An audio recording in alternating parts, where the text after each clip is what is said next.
trending na trending yan sa Thailand. Yung pakwan, nilagyan ng chamoy at saka ng tahin powder. Syempre, hindi tayo magpapahuli dyan. Kaya tara, gawin din natin!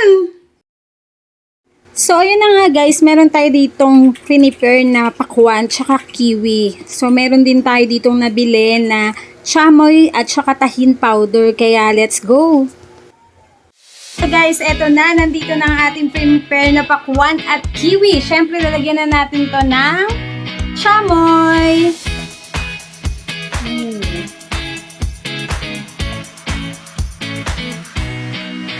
Okay. Pagkatapos niyan, ito namang tahin powder. So, ito maanghang siya, matamis at saka maasin yung lasa niya. Pero napakasarap po nito ilagay sa mga prutas.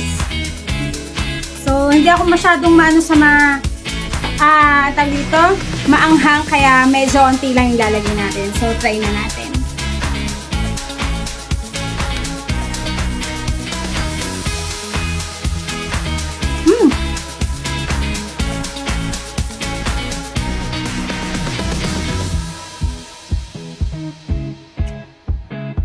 Masarap nga siya. Naghahalo yung anghang, yung salty, tsaka yung asim.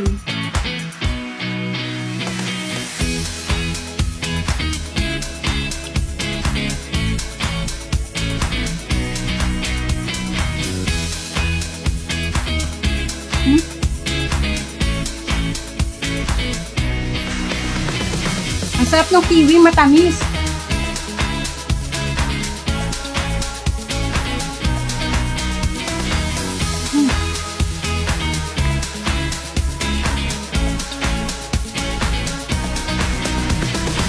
So, binili ko lang din po yung chamoy tsaka yung tahin powder. Kung gusto nyo po neto, ilalagay ko na lang po sa comment section yung link.